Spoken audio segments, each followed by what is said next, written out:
pada menjunjung titah perkenan ke bawah Duli Yang Maha Mulia Paduka Seri Baginda Sultan Haji Hassan Al-Bolkiah Muizzuddin Wad Daulah, Ibni Almarhum Sultan Haji Omar Ali Saifuddin Sadul Khadiwaddin, Sultan dan Yang di-Pertuan Negara Brunei Darussalam, dan merujuk kepada siaran media Jabatan Perdana Menteri mengenai makluman pelanjutan penangguhan sementara kebenaran aktiviti rentas sempadan dan kebenaran kemasukan dan keluar negeri bagi 5 buah negara di subbenua India bertarikh 29 September 2021.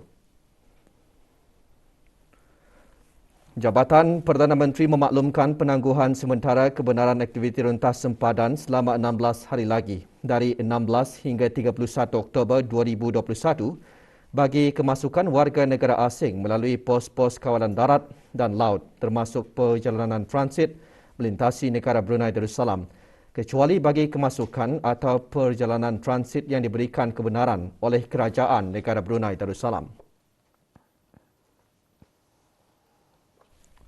Kemasukan dan perjalanan transit melalui negara Brunei Darussalam hanya boleh dipertimbangkan bagi kenderaan-kenderaan yang mempunyai permit lintas batas dan penyata kebenaran transit yang dikeluarkan oleh Kerajaan Negara Brunei Darussalam dengan jaminan atau sokongan daripada pihak berkuasa negara yang berkenaan, dengan dikenakan syarat dan prosedur kemasukan yang sedia ada bagi tujuan atas urusan rasmi kerajaan, persekolahan, perkhidmatan kecemasan seperti ambulans, polis dan tentera, dan vaccinated transport operators yang berdaftar di luar negara dengan permit lintas batas yang dikeluarkan oleh Kerajaan Negara Brunei Darussalam bagi penghantaran bekalan import yang penting.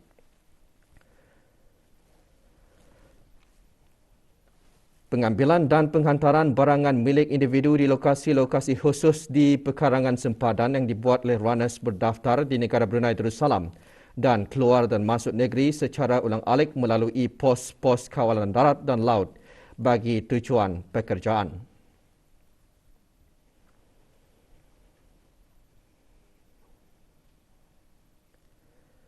Pelanjutan penangguhan sementara kebenaran kemasukan dan keluar negeri bagi 5 buah negara dari subbenua India, iaitu Republik India, Republik Demokratik Persekutuan Nepal, Republik Sosialis Demokratik Sri Lanka, Republik Islam Pakistan dan Republik Rakyat Bangladesh selama 16 hari lagi dari 16 hingga 31 Oktober 2021 bagi perjalanan masuk semua warga negara asing yang berlepas dari atau melalui mana-mana lapangan terbang di subbenua India.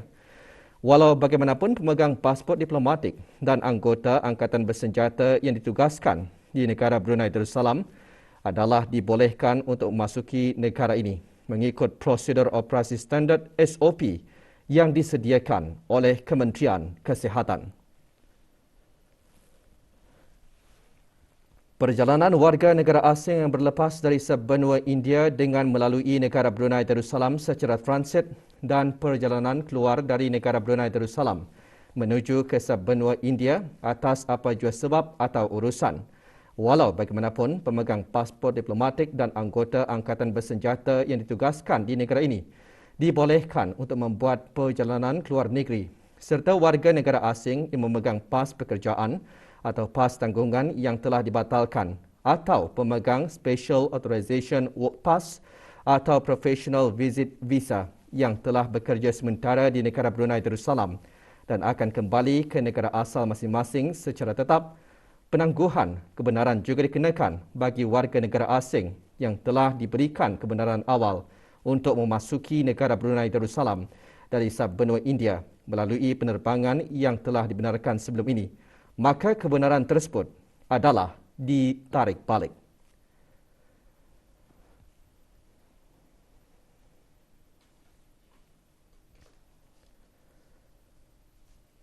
Maklumat lanjut layari laman sesawang Jabatan Perdana Menteri di www.pmo.gov.bn/travel-portal atau hubungi travel hotline di talian 120 semasa waktu bekerja atau email ke travelapplication@jpm.gov.bn.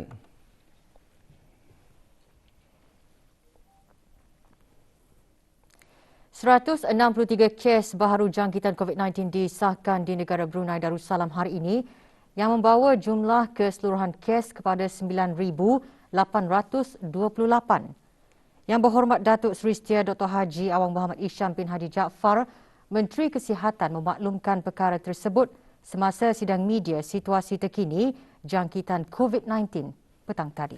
Sidang media berlangsung di Dewan Al-Afiah Kementerian Kesihatan. Menyertai sidang media yang berhormat Datuk Seri Setia Dr. Awang Haji Muhammad Amin Liu bin Abdullah, Menteri di Jabatan Perdana Menteri dan Menteri Kewangan dan Ekonomi kedua.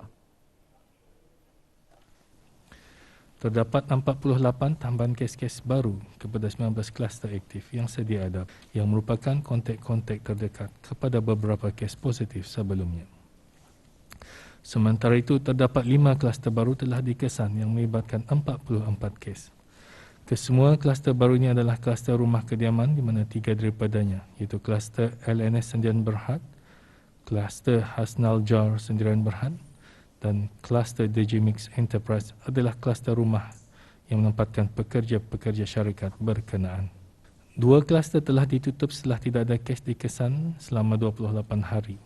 Kluster-kluster yang ditutup ialah kluster IBTE KB dan kluster 1888. Oleh yang demikian, jumlah kluster yang aktif adalah 166 kluster. Dalam pada itu, terdapat 71 kes baru yang masih dalam siasatan bagi mengenal pasti sumber jangkitan.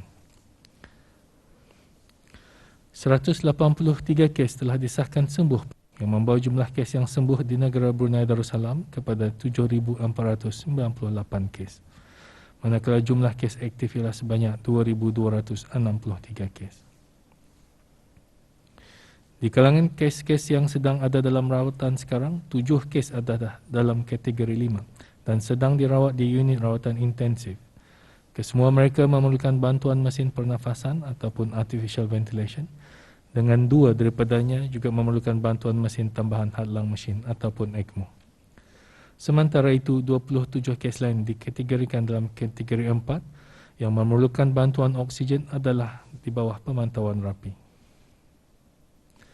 Dalam tempoh 24 jam yang lalu, sebanyak 5,474 sampel telah diuji bagi virus SARS-CoV-2 yang membawa jumlah keseluruhan ujian makmal dijalankan sejak Januari 2020 kepada 425,000 ujian. Dalam sidang media yang sama, Menteri Kesihatan juga mengongsikan pada 13 Oktober 2021, 4,911 orang telah menerima suntikan vaksin COVID-19. Ini bermakna di bawah program vaksinasi kebangsaan sebanyak 337,671 orang telah menerima 1 dos vaksin COVID-19, iaitu 74.4% daripada jumlah penduduk negara. Manakala 219,505 orang telah melengkapkan 2 dos vaksin COVID-19, iaitu 48.4% daripada jumlah penduduk negara. Sementara itu, mengambil kira jumlah kehadiran orang ramai ke pusat vaksinasi stadium tertutup ataupun indoor stadium telah berkurangan. Kementerian Kesihatan telah meneliti semula waktu operasi bagi pusat vaksinasi stadium tertutup atau indoor stadium bagi hari Jumaat, yang mana waktu operasi akan diubah kepada jam 2 petang hingga 6 petang pada setiap hari Jumaat. Perubahan ini akan bermula hari Jumaat 15 Oktober 2021. Sementara itu, hasil daripada pemantauan agensi-agensi penguatkuasaan yang dilakukan semalam semasa larangan keluar rumah daripada jam 8 malam hingga 4 pagi tadi, sebanyak 25 pelanggaran arahan tersebut di seluruh negara telah dikeluarkan tanda kompaun, di mana 14 daripadanya adalah pelanggaran arahan untuk berada di rumah.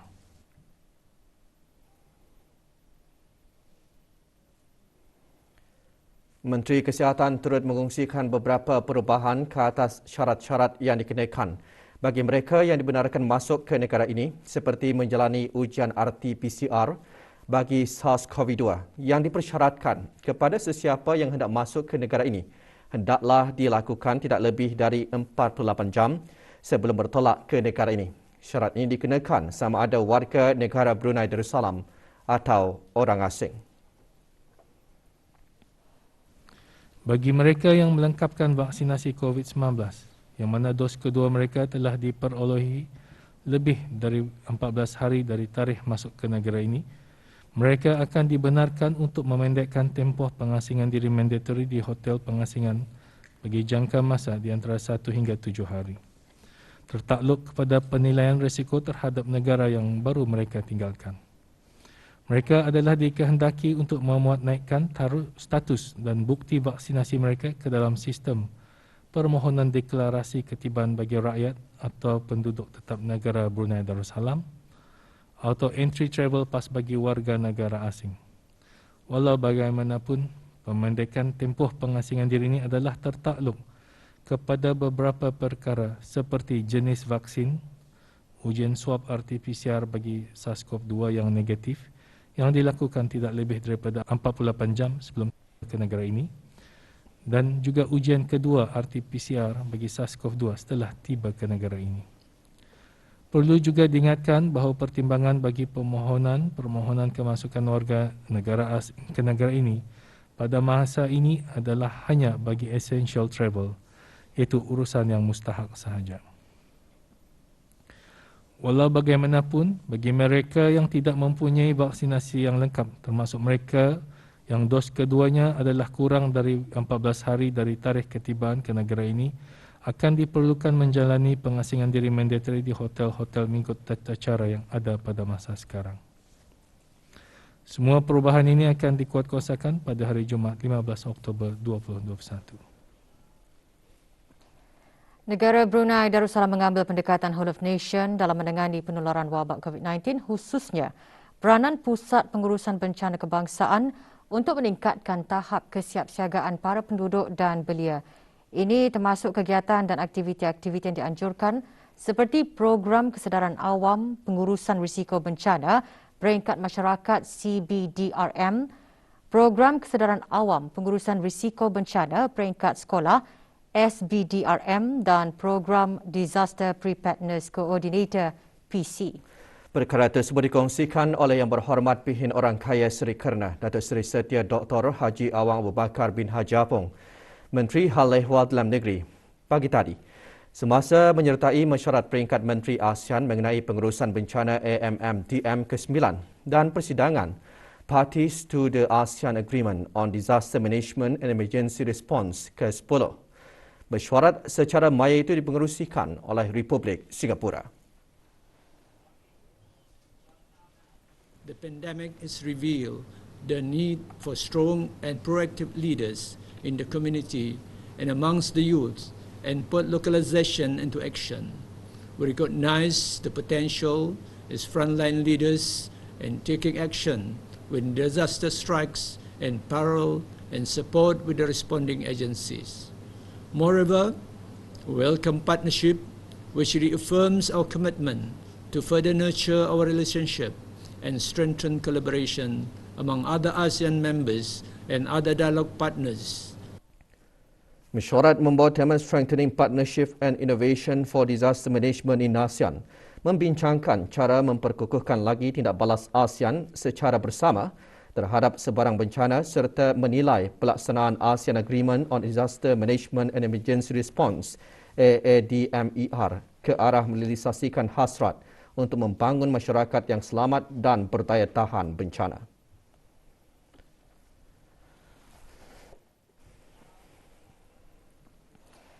Negara Brunei Darussalam kekal komited ke arah memastikan ASEAN bebas dadah dan tidak akan membiarkan sebarang cabaran menjejaskan usaha tersebut. Menteri Pertahanan kedua menekankan perkara tersebut semasa mesyuarat peringkat Menteri ASEAN mengenai dadah AMMD ke-7 diadakan secara maya pagi tadi yang dipengerusikan oleh AMMD Kemboja. Menurut Yang Berhormat Pihin Datuk Lala Raja Major Jeneral Besara Datuk Paduka Seri Haji Awang Halbi bin Haji Muhammad Yusof yang juga selaku pemimpin AMMD Brunei Darussalam, isu penyeludupan dan penyalahgunaan dadah masih menjadi kebimbangan utama di negara ini. Tambah Yang Berhormat, negara Brunei Darussalam mengguna pakai strategi bagi mengurangkan dan memeras bekalan dan kehendak dadah melalui penguatkuasaan Undang-Undang Jenayah Dadah dan pada masa yang sama meningkatkan program pendidikan pencegahan dadah kepada orang awam selain menyediakan rawatan dan perkhidmatan pemulihan bagi penyalahgunaan darah. Menteri Pertahanan kedua menjelaskan di sebalik sekatan perjalanan yang telah dikuatkuasakan sejak penularan pandemik tahun lalu, aktiviti jenayah rentas sempadan masih menunjukkan peningkatan termasuk penyeludupan dadah. It is evident that the COVID-19 has not slowed down the illicit drug traffickers. But Alhamdulillah, praise to Allah the Almighty, with the cooperation of the public and the enforcement agencies in Brunei Darussalam, we have managed to curb these illegal activities by conducting many successful operations in the midst of this pandemic. Kepengurusian ASEAN Negara Brunei Darussalam yang bertemakan We Care, We Prepare, We Prosper jelas memperlihatkan komitmen yang ASEAN perlu bekerjasama dan bersama berkongsi kejayaan.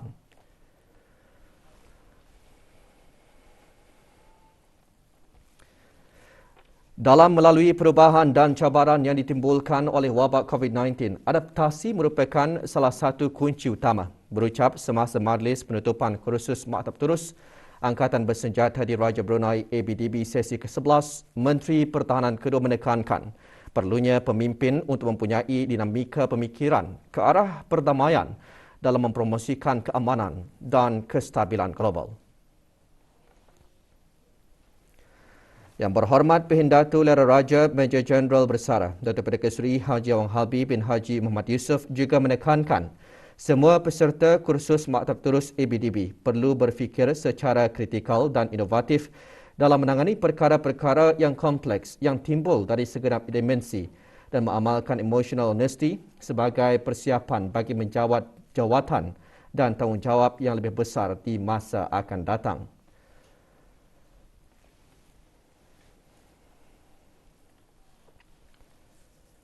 Juga menyertai sesi penutupan pemerintah ABDB, Naib Chancellor Universiti Brunei Darussalam UBD, duta dan pesuruhjaya tinggi luar negara di negara ini. Pada tahun ini, para peserta kursus menerima sijil kursus secara dalam talian diikuti dengan pengumuman pemenang anugerah. Kursus selama 40 minggu tersebut dikendalikan dengan kerjasama UBD bertujuan untuk memperluaskan perspektif dan pengetahuan profesional secara taktikal dan akademik serta disiplin.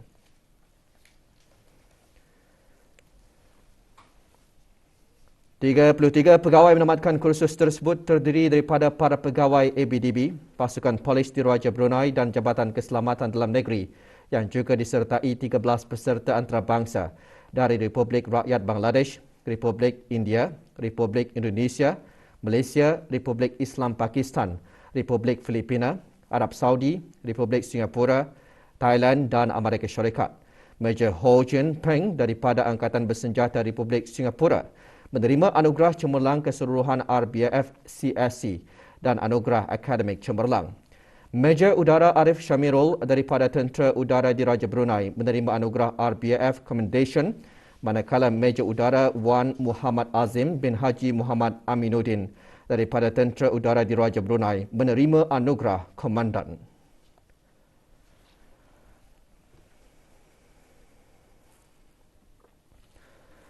Kemampanan persekitaran merupakan salah satu agenda dalam usaha-usaha pemulihan ASEAN melalui pelbagai inisiatif, antaranya deklarasi bersama mengenai peralihan tenaga, pembangunan rangka kerja bagi sekular ekonomi dan taksonomi mampan ASEAN yang akan menyumbang kepada pertumbuhan sosioekonomi mampan dalam ASEAN.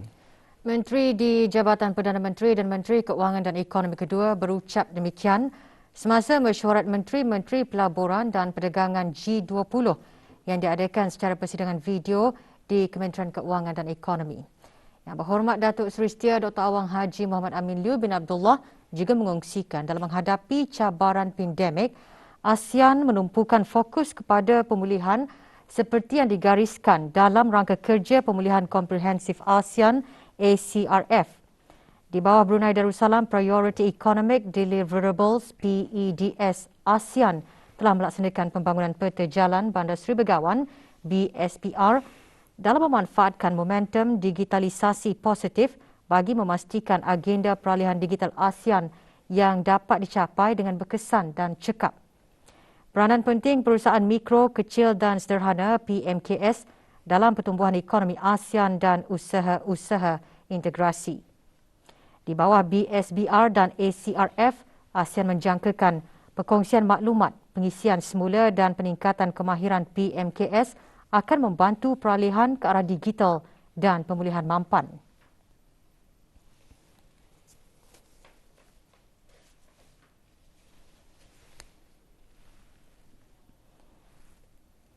Mesyuarat yang dipengerusikan oleh Tuan Yang Terutama Luigi Di Maio, Menteri Hal Ehwal Luar dan Kerjasama Antarabangsa Itali tersebut juga disertai oleh menteri-menteri dari negara-negara ahli G20 dan perwakilan pertubuhan antarabangsa. Negara Brunei Darussalam dijemput sebagai pengerusi jemputan selaku pengerusi ASEAN bagi tahun 2021. Deklarasi bagi mesyuarat menteri-menteri pelaburan dan perdagangan G20 boleh diperoleh di laman sesawang G20 di www.g20.org.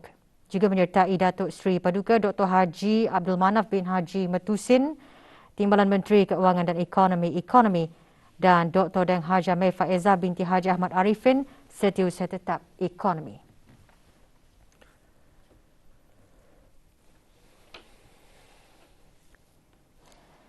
Negara Brunei Darussalam selaku negara penghubung tetap MABIMS mengadakan satu mesyuarat Jawatan Kuasa Teknikal Sekretariat MABIMS secara dalam talian tahun 2021 pagi tadi di bangunan Kementerian Hal Ehwal Ugama. Mesyuarat membincangkan beberapa perkara yang substantif sebagai persiapan mesyuarat di peringkat SOM dan menteri-menteri MABIMS yang dijangka diadakan pada penghujung tahun ini. Mesyuarat dipengerusikan oleh Awang Haji Muhammad Rosli bin Haji Ibrahim, Setiausaha Tetap Kementerian Hal Ehwal Ugama selaku Ketua SOM Negara, penghubung tetap MABIMS dan dihadiri oleh Ketua-Ketua SOM beserta delegasi daripada Republik Indonesia, Malaysia dan Republik Singapura. Ia dihasratkan untuk mencapai sasaran dan matlamat melalui percambahan fikiran, perkongsian pengalaman dan maklumat bersama delegasi serta mencari jalan ke hadapan bagi memperkasakan MABIMS melalui semangat kerjasama dan pemuafakatan negara-negara anggota MABIMS, terutama dalam menghadapi cabaran-cabaran pandemik COVID-19.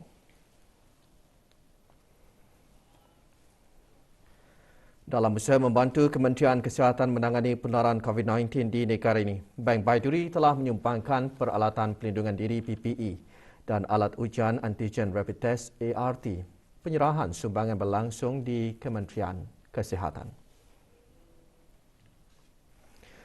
Sumbangan diterima oleh Awang Haji Maswadi bin Haji Mohsin, Setiausaha Tetap Kementerian Kesihatan yang diserahkan oleh Pengiran Azalin bin Pengiran Datuk Haji Mustafa, Timbalan Ketua Pegawai Eksekutif Pengembangan Perniagaan Bank Baiduri.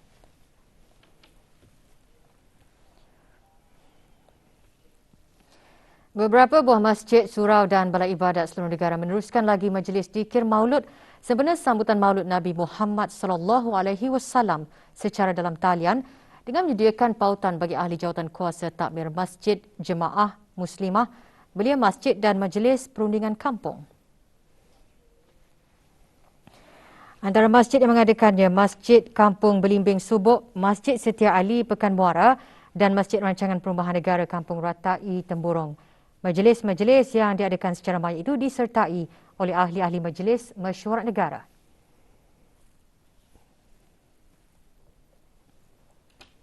Juga mengadakan dikir maulud secara dalam talian Masjid Kampung Penanjung, Masjid Kampung Tanjung Maya, Masjid Kampung Sungai Teraban bersama Masjid Skim Tanah Kurnia Rakyat Jati Lorong 3 Seria dan Masjid Kampung Selangan.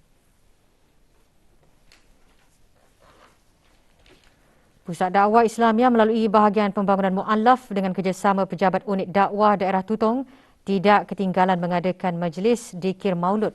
Majlis diserikan dengan tazkirah bertajuk Selawat Pengubat Rindu kepada Rasulullah SAW. Antara yang menyertainya ahli majlis mesyuarat negara. Beberapa perkhidmatan Jabatan Pengangkutan Darat JPD yang ditangguhkan sementara semasa bermulanya pandemik COVID-19 akan dibukakan semula kepada orang ramai secara berperingkat melalui kaedah pandu lalu drive-thru dan tempahan melalui aplikasi QR bagi menghantar drop permohonan sahaja. Beberapa perkhidmatan akan dibuka semula kepada orang ramai bermula hari Rabu 20 Oktober 2021 bagi cawangan Ibu Pejabat JPD Beribi.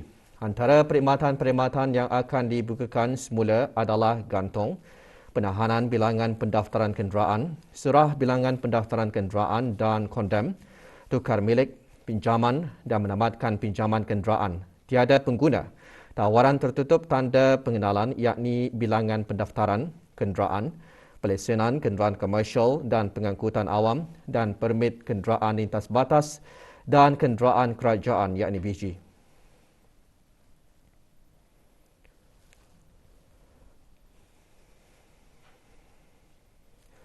Manakala permohonan-permohonan yang telah siap diproses akan dikembalikan kepada pemohon melalui perkhidmatan pos laju.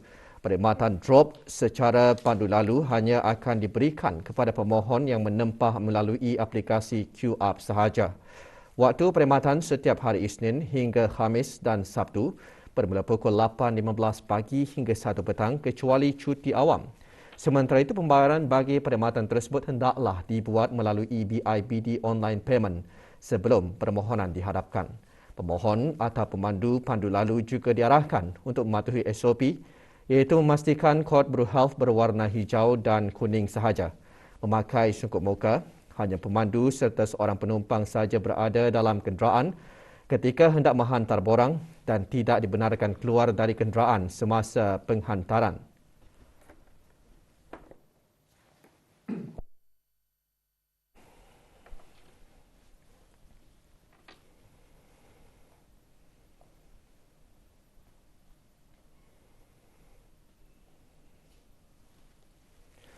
Sementara itu, tawaran tertutup close tender tiada pengenalan bilangan pendaftaran kenderaan khas akan dibukakan pada hari Rabu 20 Oktober 2021 dan akan ditutup pada 23 November 2021. Orang ramai yang berminat untuk mengikuti tawaran tersebut hendaklah mengisikan dengan lengkap borang yang disediakan serta mematuhi syarat-syarat tawaran dan menghadapkannya melalui perkhidmatan drop secara pandu lalu dengan tempahan melalui aplikasi QApp. Keterangan lanjut muat turun Frequently Asked Questions FAQ dengan melayari www.jpd.gov.bn atau Instagram @jpdbrunei atau email info_ltd@jpd.gov.bn atau talian tambahan 245 1980 8284.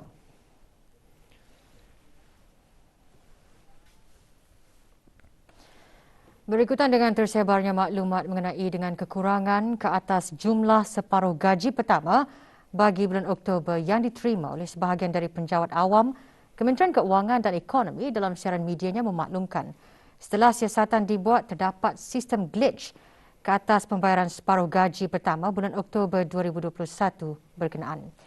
Jabatan Perbendaharaan bersama-sama dengan pembekal sistem telah dapat menangani isu berkenaan dan pembayaran akan dibuat ke atas kekurangan bayaran gaji dalam masa terdekat melalui akaun masing-masing.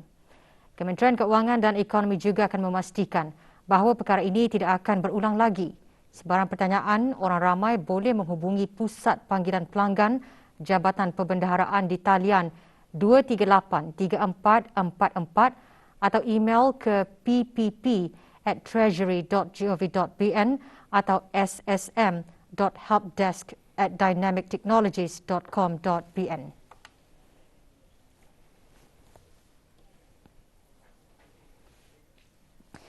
Perkembangan dan pembangunan bagi kerjasama serantau mengenai persaingan dasar dan undang-undang dalam ASEAN dibincangkan oleh para pemimpin agensi bagi pihak berkuasa persaingan ASEAN. Semasa mesyuarat, para pemimpin menyedari tamatnya kajian semula penggal pertengahan Pelan Tindakan Persaingan ASEAN 2025 pada awal tahun ini dan perkembangan pelaksanaan penyampaian utama kumpulan pakar-pakar ASEAN mengenai persaingan AEGC bagi 2021 telah mengemas kini peta jalan menjana kapasiti serantau ASEAN 2021-2025 dalam persaingan penguatkuasaan dasar dan undang-undang ASEAN. Pengerusi Suruhanjaya Persaingan Indonesia dan pengerusi ketua-ketua bagi mesyuarat agensi-agensi ASEAN dalam ucapannya berkata, COVID-19 memberikan cabaran luar biasa dan gangguan ke atas jutaan jiwa di seluruh dunia, termasuk rantau ASEAN. ASEAN jelasnya masih berusaha merungkai jurang dalam rangka kerja dan prosedur-prosedur sah, terutama pertukaran maklumat dan menggariskan kepentingan menjana garis panduan bagi perkongsian kes dan penubuhan portal maklumat mengenai penggabungan kes ASEAN sebagai langkah awal meningkatkan kerjasama penguatkuasaan persaingan untuk dipersetujui secara efektif dengan transaksi perdagangan merentas sempadan.